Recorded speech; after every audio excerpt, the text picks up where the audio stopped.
Assalamualaikum warahmatullahi wabarakatuh. Perkenalkan, nama saya Andi Kurniawan. Saya adalah dosen tetap di program studi akuntansi Universitas Nusantara PGRI Kediri. Pada kesempatan kali ini, saya akan menjelaskan teknik pengajaran dengan menggunakan metode DIA, yaitu Delivery, Interaction, and Assessment. Namun sebelum saya menjelaskan tentang teknik pengajaran saya, terlebih dahulu saya akan menjelaskan tentang deskripsi singkat mata kuliah saya, yaitu perpajakan dengan bobot 3 SKS. Mata kuliah perpajakan merupakan mata kuliah wajib bagi mahasiswa program studi akuntansi. Mata kuliah ini mempelajari tentang ilmu perpajakan yang ada di Indonesia. Kita ketahui bersama, perpajakan di Indonesia perkembangannya sangat dinamis, di mana peran serta pemerintah selaku regulator dan stakeholder mempengaruhi perkembangan perpajakan di Indonesia. Maka, sangat perlu bagi mahasiswa, khususnya mahasiswa program studi akuntansi, untuk mempelajari mata kuliah perpajakan ini. Karena mereka nantinya akan terjun dalam dunia bisnis dan industri sebagai praktisi atau wirausahawan. Dengan mengikuti mata kuliah ini, diharapkan mahasiswa mampu memahami ilmu perpajakan yang ada di Indonesia. Selain itu, mahasiswa diharapkan mampu mengimplementasikan dengan cara berpraktik dan menyajikan informasi perpajakan untuk kepentingan stakeholder. Untuk dapat mencapai kemampuan tersebut, mahasiswa akan dibekali dengan topik-topik yang akan disampaikan tiap chapternya. Materi-materi yang akan disampaikan selama 14 kali pertemuan diantaranya, yang pertama, ketentuan umum perpajakan. Di sini mahasiswa akan dibekali dasar-dasar perpajakan, mulai dari apa itu pajak, definisi pajak, kemudian sifat pajak, jenis pajak, dan lain sebagainya. Yang kedua, materi PPH atau pajak penghasilan. Di sini mahasiswa akan dibekali dasar-dasar pajak penghasilan. Apa itu pajak penghasilan, jenis-jenis pajak penghasilan, tarif pajak penghasilan, dan lain sebagainya. Yang ketiga, pajak orang pribadi. Di sini mahasiswa akan dibekali pemahaman tentang pajak orang pribadi. Apa itu pajak orang pribadi? Kemudian subjek pajaknya, objek pajaknya, tarif pajaknya, dan sebagainya. Yang keempat, pajak badan.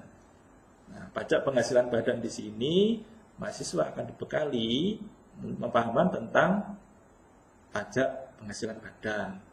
Sama, yaitu subjek pajaknya apa, objek pajaknya apa, tarif pajaknya berapa, dan sebagainya. Berikutnya adalah pajak pertambahan nilai dan pajak penjualan barang mewah. Di sini mahasiswa akan dibekali pemahaman tentang pajak pertambahan nilai, termasuk faktur pajak, pajak keluaran, pajak masukan, dan sebagainya. Dan pajak penjualan barang mewah, apa saja yang tergolong pajak barang mewah, dan tarifnya berapa. Di situ kita akan belajar bersama. Selanjutnya, pajak bumi dan bangunan dan biaya perolehan hak atas tanah dan bangunan. Di sini mahasiswa akan memahami dan mengetahui apa itu PBB dan BPHTB, objeknya dan tarifnya. Berikutnya adalah hukum pajak. Nah, di sini mahasiswa akan lebih paham tentang hukum pajak, regulasinya, dan lain sebagainya. Berikutnya adalah akuntansi pajak. Nah, sebagai mahasiswa program studi akuntansi, ini wajib ya bagi mahasiswa untuk tahu bagaimana cara penyajian informasi pajak yang nanti disajikan dengan akuntansi pajak. Berikutnya manajemen pajak. Nah, di sini merupakan salah satu bentuk daripada perpajakan, bagaimana mahasiswa nanti akan dibekali dan paham bagaimana cara memanage pajak yang nantinya sangat-sangat dibutuhkan bagi perusahaan. Setelah saya menjelaskan secara singkat deskripsi mata kuliah yang saya ampu, sekarang saatnya saya memaparkan teknik pengajaran dengan menggunakan metode DIA, Delivery, Interaction, and Assessment. Pertama-tama saya akan menjelaskan tentang delivery. Bagaimana saya menyampaikan mata kuliah yang saya ampu kepada mahasiswa. Saya menggunakan dua pendekatan. Yang pertama, saya selalu menggunakan textbook. Di sini fungsinya untuk dapat digunakan sebagai pegangan mahasiswa dalam memahami mata kuliah perpajakan yang saya ampu ini. Tujuannya sudah sangat jelas bahwa dengan textbook yang ada mempermudah mahasiswa memahami perpajakan di Indonesia. Textbook yang saya pakai di sini adalah berjudul Perpajakan Indonesia. Bisa menggunakan karangan dari Waluyo atau Siti Resmi. Ada juga berjudul tentang manajemen pajak, karangan Khairil Anwar. Ada juga sebagai pendukung saya gunakan buku penunjang yang saya buat sendiri untuk dapat digunakan sebagai mahasiswa. Selain itu, mahasiswa juga saya bekali dengan peraturan atau regulasi terbaru melalui undang-undang yang diterbitkan oleh Kementerian Keuangan, Ditjen Pajak, dan juga ada yang berkaitan dengan peraturan-peraturan daerah, terutama menyangkut tentang pajak daerah. Selanjutnya, saya menggunakan pendekatan case. Jadi, pada setiap chapter, nanti mahasiswa akan saya berikan soal kasus yang akan dikerjakan secara bersama-sama. Saya berikan contoh terlebih dahulu, dan yang berikutnya nanti saya akan berikan case yang berbeda untuk dikerjakan secara bersama-sama oleh mahasiswa.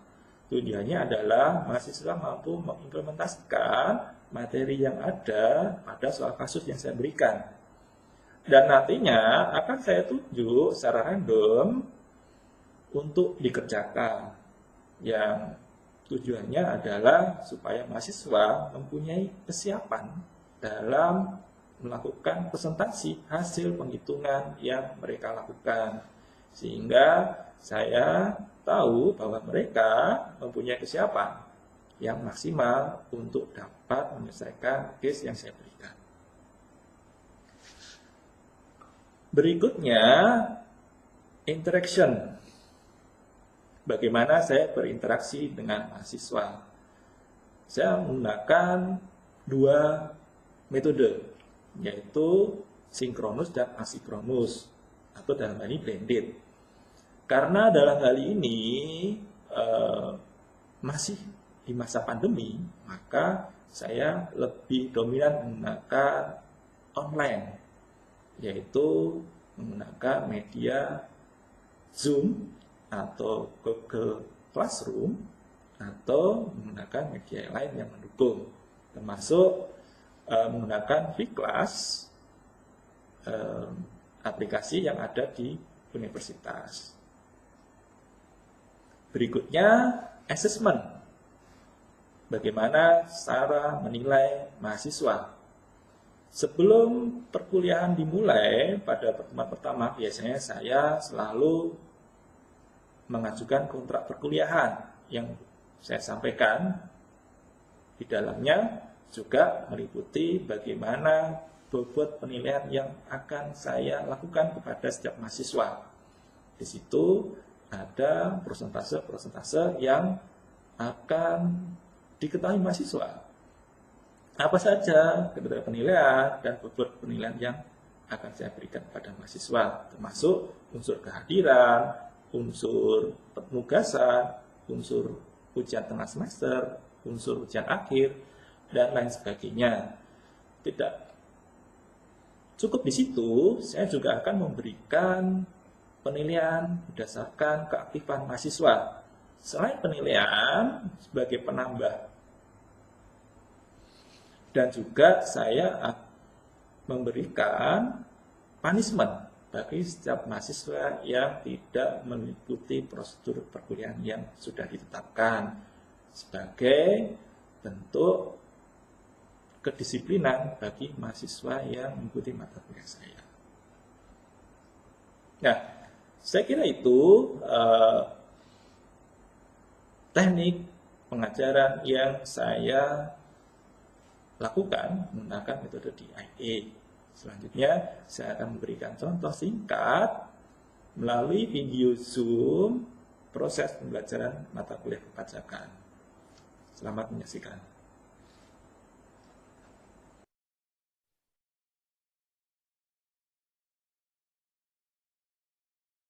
Ya, baik. Melanjutkan dari materi yang sudah pernah saya bahas sebelumnya, hari ini kita akan bahas tentang pajak penghasilan pasal 21 dengan outline sebagai berikut. Ya, jadi pembahasannya meliputi beberapa hal. Yang pertama,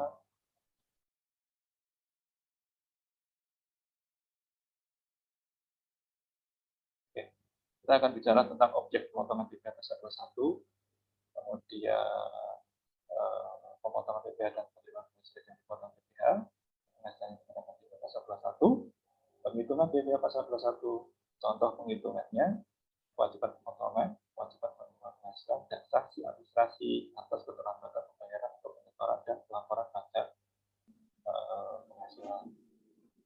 Nah, kita langsung masuk materi yang pertama, objek pemotongan BPH pasal 21. Siapa saja yang dikenakan dalam ini sebagai objek? Kalau pada pertemuan sebelumnya kita sudah membahas tentang subjek dan objek pajak penghasilan.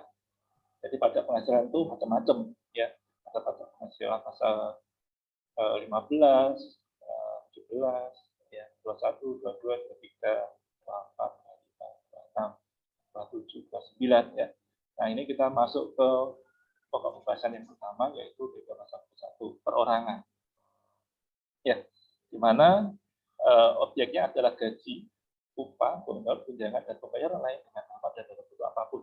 Jadi bagi siapa saja yang punya penghasilan dalam bentuk apapun, komisi, honor atau apapun ya, dalam nama apapun ya, itu dikenakan BPH.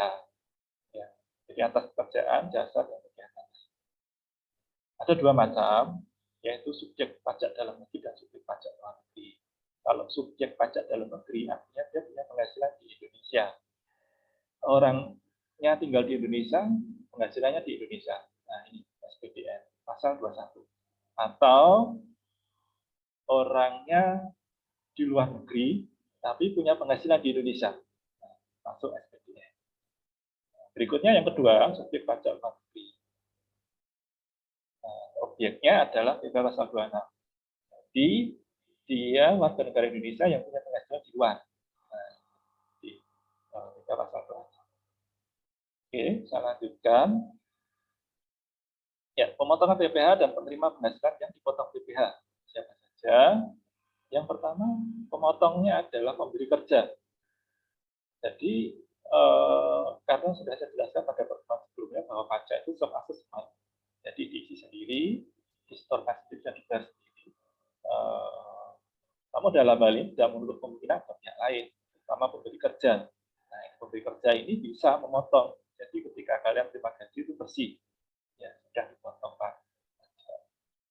Orang pribadi dan cabang perwakilan atau unit dalam hal yang melakukan bagian atau seluruh administrasi yang terkait dengan pemberian gaji. Jadi ada kantor pusat, kantor cabang, dan semacam itu. Kemudian bendahara kantor pemerintah kas pemerintah. Nah, dari misalkan pemerintah kota Kediri memotong atas pajak yang dikenakan pada pegawainya. Kemudian ada dana pensiun, ada penyelenggara jaminan sosial, tenaga kerja, dan badan-badan lain. Serta orang pribadi yang melakukan kegiatan usaha atau pembayaran sehubungan dengan penyerahan jasa dan penyelenggara kegiatan. Kegiatan itu seperti event yang ada seminar, talk show, konser, yang mendatangkan artis-artis bukan semacam itu, atau soal dia berikan gaji honor atas pekerjaannya sebagai musisi, nyanyi. Nah, yang bukan pemotong siapa? Kalau tadi kan sebagai pemotong, yang ini bukan pemotong. Siapa? Kantor perwakilan negara asing, pemerintah besar, ya, dia nggak boleh melakukan pemotongan. Kemudian organisasi internasional yang ditetapkan Kementerian Keuangan, jadi dia sudah ditetapkan, ya, ini nggak boleh. Kerja bukan pemotong. Jadi misalkan ada negara Indonesia yang kerja di sana, kerja di kedubes Amerika misalkan, atau kerja di lembaga misalkan WHO, nah, di Indonesia, nah, itu ya nggak boleh. Kemudian memberi kerja orang pribadi yang tidak melakukan kegiatan usaha atau pekerjaan bebas yang semata-mata mempekerjakan orang pribadi untuk melakukan pekerjaan rumah tangga. Jadi kalau ibaratnya seperti outsourcing rumah tangga gitu ya, asisten rumah tangga. Nah itu nggak boleh melakukan pemotongan. Kemudian siapa yang menerima penghasilan di sini yang dikenakan PP pasal 21? Jelas yang pertama adalah pegawai, baik itu pegawai negeri dan atau pegawai swasta. Karena jelas tadi aturannya di atas ya, yang tidak memotong, memberi kerja, ya, dan negarawan, jadi termasuk pegawai negeri dan atau pegawai swasta. Kemudian penerima uang pesangon, uang pensiun atau uang manfaat pensiun. Jadi siapa saja yang terima pensiunan, misalkan kakek kalian, ya kan, pensiunan TNI Polri atau pensiunan guru atau apa ya, PNS-nya.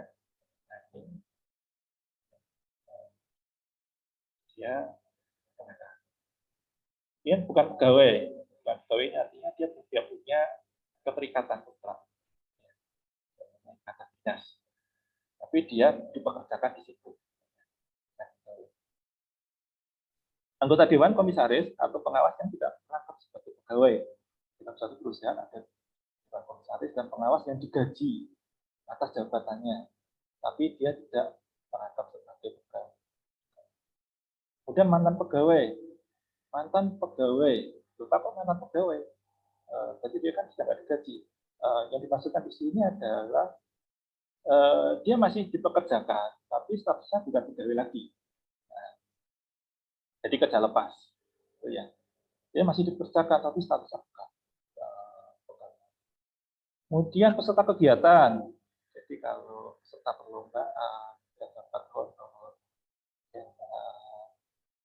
kemudian peserta rapat kegiatan dan pertemuan dengan kerja, ya, anggota kepanitiaan, peserta pendidikan, pelatihan, diklat ya, dan atau peserta kegiatan lainnya. Jadi, selama dia terima penghasilan di situ, maka itu adalah objeknya adalah penghasilan. Ingat, semuanya ini objeknya adalah penghasilannya diterima, bukan atas dasar dari kegiatannya. Tapi selama dia melakukan aktivitas, dia terima bayaran dari situ, maka itu adalah objeknya.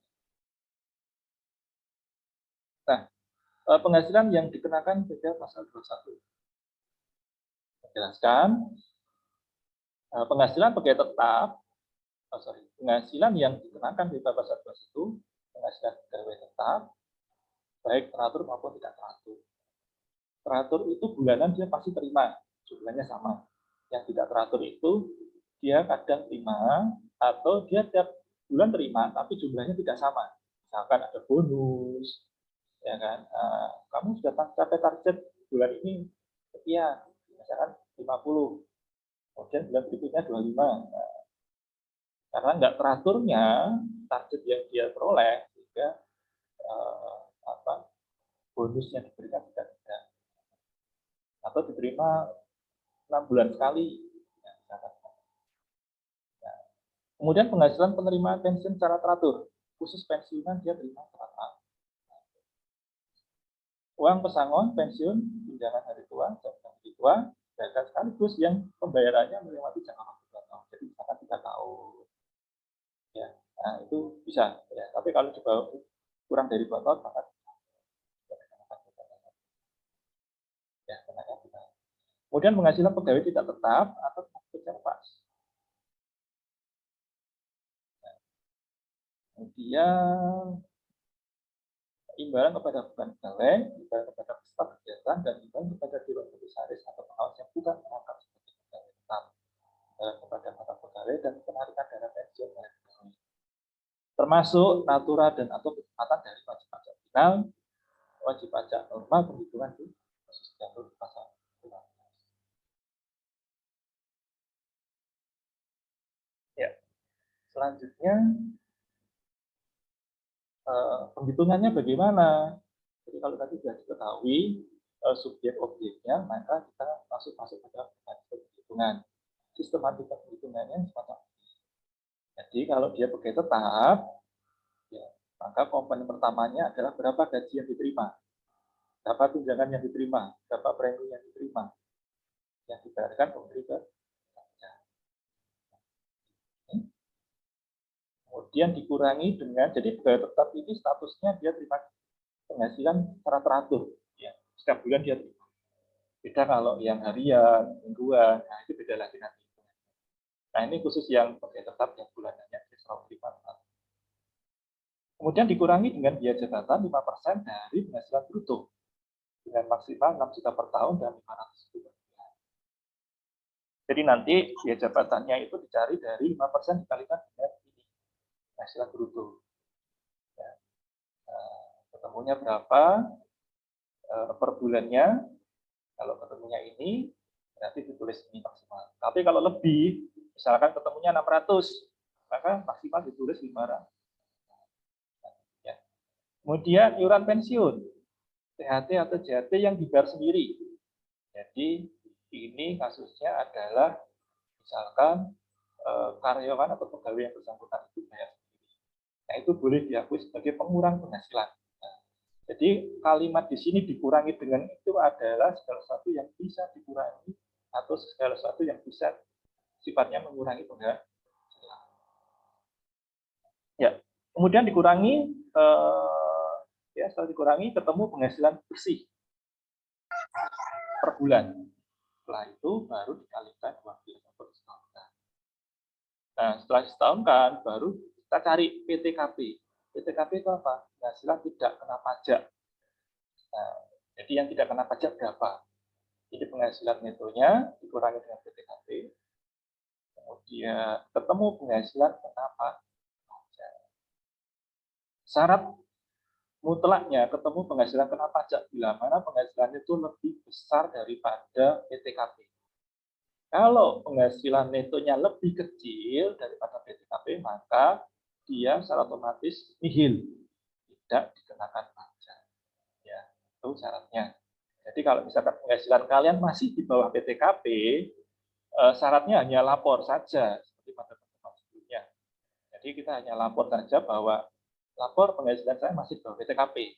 Jadi saya tidak perlu lagi melakukan pembayaran karena tidak dikenakan penghasilan pajak. Atau ada cara yang kedua, kita ajukan NPWP-nya sebagai NPWP non efektif. Jadi setiap tahun kita nggak perlu lapor PT ya, cukup ya dalam hal ini kita sampaikan bahwa penghasilan kita masih bawah. Ya, kemudian bila mana penghasilannya lebih besar daripada PTKP-nya maka akan ketemu PKP. Dan di sini dikenakan tarif pasal 7. Begitu pula dengan penerima pensiun juga itu ya berkala. Ingat berkala ini dalam artian diterimakan lebih dari 2 tahun. Kurangi biaya pensiun 5% dari penghasilan itu maksimal 2,4 juta per tahun dan 40 bulan. Nah, jadi selain orang yang terima penghasilan bulanan, ada juga orang yang terima pensiun bulanan. Selanjutnya saya jelaskan PTKP. Oke, PTKP sejak tahun 2016 tetap ya, yaitu 54 juta untuk wajib pajak pribadi, kemudian 4.500.000 untuk wajib pajak yang menikah, yang statusnya sudah menikah. Jadi kalau belum menikah ini saja. Dan atau punya tanggungan tambahan anggota keluarga saudara. Jadi harus wajib ya saudara-saudara itu bisa siapa saja, anak ya. Kalau anak bisa juga anak angkat, itu boleh dihitung sebagai tanggungan. Dan atau orang tua, nah itu boleh ya dimasukkan sebagai anggota ya yang jadi tanggungan. Jadi nanti per anggotanya 4.500.000. Misalkan punya 2 anak, berarti 4.500.000 kali 2, artinya 9 juta.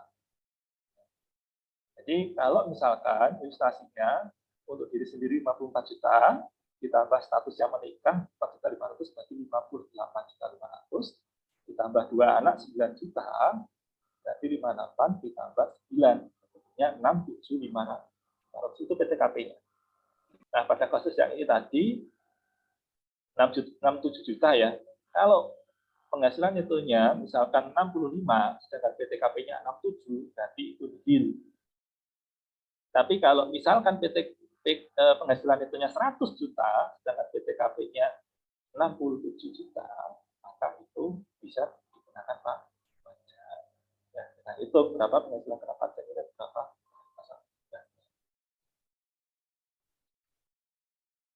Nah, selanjutnya ini tarifnya. Ya, pasal 17 ayat 1 huruf A Undang-Undang PPh.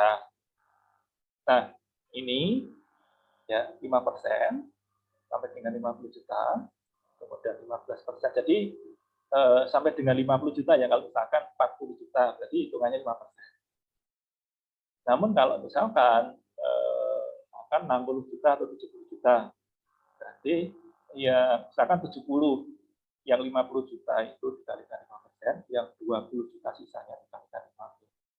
Nah, cara hitungnya gitu. Nah, itu 5, 15, 50 juta sampai 250. Jadi nggak langsung dikalikan. Penghasilannya kena pajaknya 70 juta, berarti di atas 50. Langsung dikali 15, gitu mekanismenya. Jadi mekanismenya seperti kita tadi, sampai dengan 50 juta itu 5%. Sisanya, tadi kan 70, sisanya dari 50, sisanya 20 juta. 20 juta sisanya dikalikan 50. Ya, itu ringnya. Kemudian di atas 250 sampai 500, 25%, dan di atas 500 itu 30%. Ini berlaku sampai dengan 2021. Ya. Nah, yang 2022 bagaimana? Ada aturan yang baru kemarin, kalau kita dengar, ada undang-undang HPP, harmonisasi. Ya, undang-undang harmonisasi. Ya. Nah, ada ini aturan barunya. Tarif barunya sampai dengan 60 juta itu 5%. Ya, yang kemarin ya, kalau kalian lihat di media televisi atau apa, ini ya. Jadi kalau tadi 50%, ya ini 60 juta. Kemudian di atas 60 sampai 250, 15, di atas 250 sampai 500, 25%, di atas 500 sampai 5 miliar, 30%, dan di atas 5 miliar, 30%. Nah, ini aturan baru yang kemarin rilis. Ya. Demikian video PDD UKT-BT bidang pengajaran. Semoga manfaat adanya dan menjadi bahan pertimbangan bagi Bapak Ibu asesor Smart Cerdos tahun 2022. Saya akhiri, kurang lebihnya mohon maaf. Assalamualaikum warahmatullahi wabarakatuh.